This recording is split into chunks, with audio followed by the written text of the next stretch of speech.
आज हम टैली के अकाउंट्स के बारे में स्टडी करेंगे। जो टैली में खाते होते हैं, चार्ट ऑफ अकाउंट्स, खातों के चार्ट। क्वेश्चन आता है, व्हाट इज एन अकाउंट? एक अकाउंट क्या है? An account is related to financial transaction of company. एक अकाउंट जो होता है कंपनी में फाइनेंशियल ट्रांजैक्शन, पैसों के लेन देन से संबंधित होता है। It includes all work of money. इसमें जो है सारा ही पैसों से संबंधित काम होता है। नेक्स्ट क्वेश्चन आता है, how many types of accounts? जो खाते होते हैं वो कितने प्रकार के होते हैं? तो खाते जो हैं, अकाउंट्स जो हैं, 3 टाइप्स के होते हैं, जिसमें क्या आता है, पर्सनल अकाउंट्स, रियल अकाउंट्स और नॉमिनल अकाउंट्स। जो पर्सनल अकाउंट होता है व्यक्ति का निजी खाता होता है, जो कि एसेट्स और लाइबिलिटी, जिम्मेवारियों से संबंधित होता है। 2 नंबर आता है इसमें रियल अकाउंट्स। रियल अकाउंट जो है वास्तविक खाता होता है, जो कि असेट्स, संपत्ति और लाइबिलिटी से संबंधित होता है। थर्ड आता है नॉमिनल अकाउंट। नॉमिनल अकाउंट जो है इसमें सारे ही व्यक्ति के जो है एक्सपेंस, खर्चे और इनकम शो होती है। तो there are 3 types of accounts. जो अकाउंट्स होते हैं 3 तरह के होते हैं। फर्स्ट आता है पर्सनल अकाउंट, निजी खाता, असेट्स एंड लाइबिलिटी से संबंधित। नंबर 2 आता है रियल अकाउंट्स, वास्तविक खाता, जो कि असेट्स एंड लाइबिलिटी से संबंधित है। थर्ड आता है नॉमिनल अकाउंट।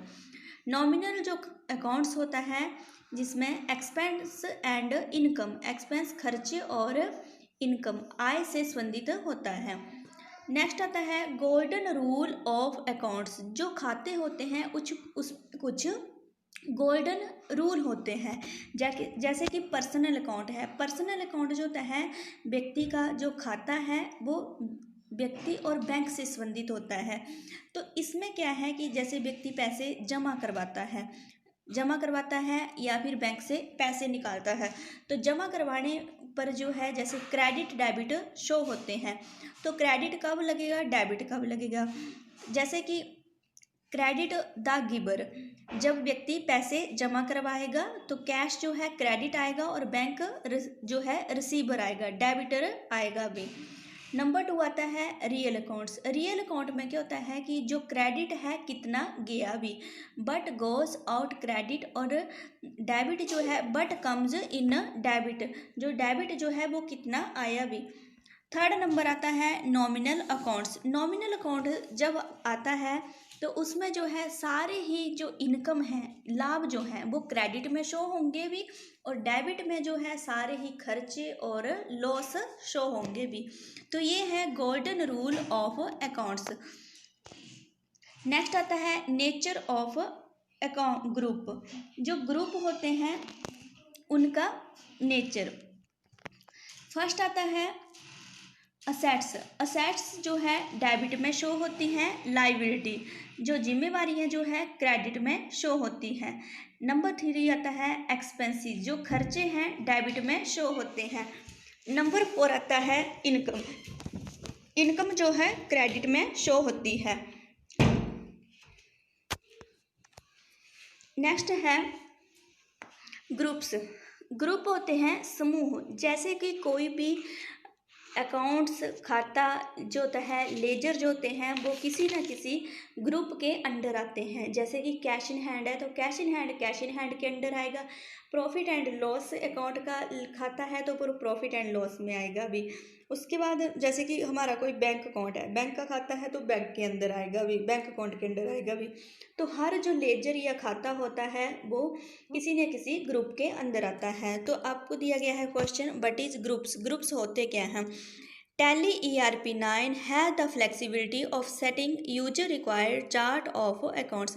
Tally ERP9 में जो है खातों को रिक्वायर्ड, आवश्यकता के अनुसार जो है ग्रुप जो है रखे गए हैं, समूह रखे गए हैं। You can group the ledger accounts under the required group at the time of creating the chart of accounts, और you can alter them at any time. तो आप जो है ग्रुप जब लेजर बनाते हैं, खाता बनाते हैं, तो उसको जो है किसी न किसी ग्रुप के अंडर रखने की आवश्यकता होती है। तो उसमें ग्रुप दिए गए होते हैं और उनको टाइम के अनुसार जो होते हैं बदल भी सकते हैं, चेंज भी कर सकते हैं। The group behaviour is classified into capital और revenue and more specifically into assets, liability, income and expenditure. तो इसमें जो है टैली में ग्रुप दिए गए होते हैं असेट्स से संबंधित, लायबिलिटी और इनकम और खर्चों से संबंधित। The group as contain with the same will effect profit and loss with which in is revenue the nature of balance sheet which is capital in nature। तो जो ग्रुप होता है उसका सीधा जो इफेक्ट जो होता है प्रॉफिट एंड लॉस के अकाउंट में पड़ता है और जो बैलेंस शीट होती है उसमें आता है। जैसे कि हमने जिसके अंडर रखा होगा वो उसके ही अंडर आएगा भी। प्रॉफिट लॉस अकाउंट वाले प्रॉफिट लॉस में होंगे, बैलेंस शीट वाले बैलेंस शीट में आएंगे भी।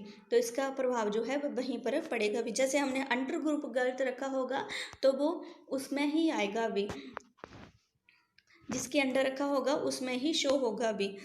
Group is maximum collection of laser of the same nature of transaction. Group जो होते हैं ज़्यादातर जो होते हैं लेजर जो होते हैं उनके साथ जो होते हैं ट्रांजेक्शन के लिए प्रयोग होते हैं। Tally has 28 predefined groups. Tally में जो है 28 प्री डिफाइंड ग्रुप्स होते हैं। In which 15 groups are primary and 13 groups are sub group of primary groups. तो टैली में जो है 15 ग्रुप्स जो होते हैं प्राथमिक होते हैं और 13 ग्रुप जो होते हैं उप ग्रुप होते हैं। तो 15 प्राइमरी ग्रुप्स जो हैं इन वो कहाँ कहाँ शो होते हैं। In which 9 primary groups appear in balance sheet because they are capital in nature and 6 primary groups appear in profit and loss account because they are revenue in nature. तो 15 primary groups जो हैं इनमें 9 group जो हैं वो balance sheet में show होते हैं because they are capital in nature, और 6 जो हैं प्रॉफिट एंड लॉस अकाउंट जो है उसमें शो होते हैं। 13 ग्रुप्स 13 सब ग्रुप जो हैं sub groups are appears in also balance sheet because they are capital in nature. जो 13 ग्रुप जो हैं वो सभी जो हैं बैलेंस शीट में शो होते हैं। नेक्स्ट आता है 28 प्री डिफाइंड ग्रुप्स। जो 28 प्री डिफाइंड ग्रुप्स टैली में पहले से ही बने हैं उनके यहाँ पर नाम दिए गए हैं। फर्स्ट आता है कैपिटल अकाउंट। कैपिटल अकाउंट जो है इसको कैपिटल अकाउंट पूंजी खाता कहा जाता है। जैसे कि जो हमारे पास कैपिटल होती है पूंजी होती है उसका हमने अकाउंट बनाना हो, खाता बनाना हो तो उसको जो है कैपिटल अकाउंट के अंडर यानी ग्रुप के अंडर रखा जाएगा भी। नंबर 2 आता है रिजर्व एंड सरप्लस। तो इसका मतलब है आरक्षित एंड अधिशेष। नंबर 3 आता है फिक्स्ड असेट्स। फिक्स असेट्स होती है स्थायी संपत्ति। जैसे कि हमारे पास कोई फिक्स्ड असेट्स होंगी भी, स्थायी संपत्ति होगी जो कि एक जगह पर अटल रहती है, जैसे लैंड एंड बिल्डिंग है जो है, या फिर कोई जो है फिक्स्ड असेट्स में और भी बहुत सारे इक्विपमेंट आते हैं, टीवी आता है, टेलीफोन आता है, अदर जो चीज़ें होती हैं। अगर हमने उनका ग्रुप बनाना हो तो उसको हम किसके अंडर रखेंगे, उनका लेजर बनाना हो तो किसके अंडर रखेंगे, फिक्स्ड असेट्स के अंडर आएगा भी ये। नंबर 4 आता है करंट असेट्स। करंट असेट्स होती हैं हमारी जो वर्तमान संपत्ति होती है। तो जो वर्तमान संपत्ति हो उसको उसका लेजर हो तो उसको करंट असेट्स के अंडर रखा जाता है। नंबर 5 आता है cash in hand. Cash in hand जो है कैश इन हैंड ही कहा जाता है उसको। नंबर 6 आता है बैंक एंड अकाउंट। बैंक में खाता, जैसे कि हमने किसी भी बैंक का खाता बनाना, लेजर बनाना हो, जैसे SBI है, PNB है, स्टेट है, कोई भी है, CBI है, तो उसको चाहे कोई भी बैंक हो, HDFC हो, किसी भी नाम से बनाना हो उसको अंडर ग्रुप यानी किस समूह में रखेंगे, बैंक अकाउंट में रखेंगे। नंबर 7 आता है स्टॉक इन हैंड। हाथ में स्टॉक वस्तुएं। 8 नंबर आता है डिपॉजिट असेट्स। डिपॉजिट असेट्स जो संपत्ति हमारी डिपॉजिट हो। 9 नंबर आता है sundry debtors. Sundry debtors mean होता है विविध देनदार, जो कि देने वाला हो। उसके बाद आता है 10 number loan and advance assets, ऋण और आगामी संपत्ति। 11 नंबर आता है करंट लायबिलिटी, वर्तमान जिम्मेवारियां। 12 नंबर है duties and taxi. Duties and taxis होता है कर्तव्य और कर। कर्तव्य और कर मीन कि जैसे कि हम जो है टैक्स से संबंधित कोई भी लेजर बनाते हैं तो उसको किसके अंडर रखेंगे, ड्यूटी एंड टैक्सीज में के अंडर रखेंगे। 30 नंबर आता है sundry creditors. Sundry creditors meaning विविध लेनदार, जो लेने वाले होते हैं। 14 नंबर आता है प्रोविजन। प्रोविजन मीन प्रावधानों। 15 नंबर है लोन्ज लाइबिलिटी। लोन्ज होता है ऋण और लाइबिलिटी जो है जिम्मेवारी। जैसे कि पीएनबी लोन का जो है लेजर बनाया है हमने, जैसे पीएनबी से लोन लिया है 3 लाख, तो हम पीएनबी का सबसे पहले जो है लेजर बनाएंगे और इसको किसके अंडर रखेंगे, लॉन्ज लाइबिलिटी के अंडर रखेंगे, इसको लोन लाइबिलिटी ग्रुप के अंडर रखेंगे इसको। नेक्स्ट आता है 60 number bank overdraft account. Bank में जो है ओवरड्राफ्ट खाता। 70 नंबर आता है स्केयर्ड लोन, सुरक्षित लोन। 80 नंबर आता है अनस्केयर्ड लोन्ज, असुरक्षित लोन, ऋण या। 90 नंबर आता है इन्वेस्टमेंट। इन्वेस्टमेंट होता है जो निवेश करते हैं उसको, जैसे कि कहीं पर इन्वेस्टमेंट की हो पैसे की, LIC जैसे चलाई है किसी ने RD चलाई है, या जैसे कि अपने शेयर चलाए हैं कहीं पर, जैसे जो है एयरटेल में चलाए हैं, BSNL में चलाए हैं कहीं जैसे, तो वो क्या है, इन्वेस्टमेंट होती है। तो इन्वेस्टमेंट को इन्वेस्टमेंट के अंडर रखेंगे। 20 नंबर आता है मिसकाउंट एक्सपेंस असेस्ट। तो ये होते हैं अनगिनत खर्चे। 20 नंबर बना आता है ग्रुप ब्रांच एंड डिवीजन, शाखा और विभाग। 22 नंबर आता है सस्पेंस अकाउंट। सस्पेंस अकाउंट्स होता है संदेहहीन खाता, जिस पर जैसे कि जो संदेहहीन खाता हो, जिस पर संदेह किया हो, तो उसको सस्पेंस अकाउंट के अंडर रखा जाता है। 23 आता है परचेज अकाउंट। परचेज अकाउंट होता है खरीदने का खाता, क्रय खाता जिसको बोलते हैं। 24 आता है सेल्स अकाउंट। सेल्स अकाउंट क्या है, बेचने का खाता, विक्रय खाता। जैसे कि हम कहीं पर किसी से वस्तुएं खरीद रहे हैं, तो जैसे नबी इलेक्ट्रॉनिक है तो उसको जो है वस्तुएं खरीद रहे हैं तो परचेज अकाउंट के अंडर आएगा। परचेज कर रहे हैं वस्तुओं को ना, सेल है बेचना, तो बेचने जो है सेल्स अकाउंट में आता है।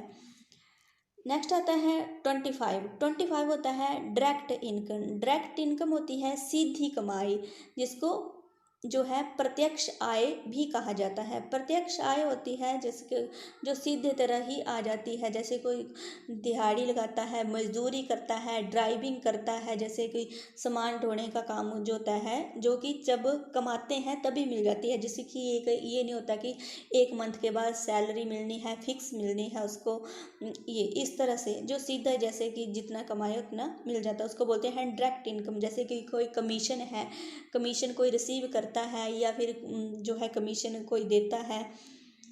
नंबर 26 नंबर आता है इनडायरेक्ट इनकम। इनडायरेक्ट इनकम होता है कि अप्रत्यक्ष आय, जो कि अप्रत्यक्ष होती है, जैसे कि सैलरी होती है या रेंट जो होता है रिसीव करना होता है, तो ये अप्रत्यक्ष आय होती है। इसमें जैसे कि एक मंथ के बाद दी जाती है।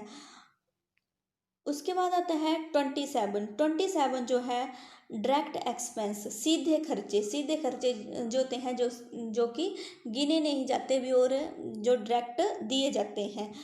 28 आता है इनडायरेक्ट एक्सपेंस, अप्रत्यक्ष खर्चे, जो अप्रत्यक्ष खर्चे होते हैं। तो उसके बाद जो है यहाँ पर जो है 15 प्राइमरी ग्रुप्स और 13 सब ग्रुप्स जो है ये भी डिटेल में दिए गए हैं कि जो प्राइमरी ग्रुप जो है वो कौन कौन होते हैं। तो यहाँ पर जो है सभी प्राइमरी ग्रुप जो है अलग से दिए गए हैं और 13 जो सब ग्रुप जो है यहाँ पर दिए गए हैं। टोटल होते हैं 28 प्री डिफाइंड ग्रुप जो पहले से ही टैली में बने होते हैं। तो ये है टैली के जो है ग्रुप्स।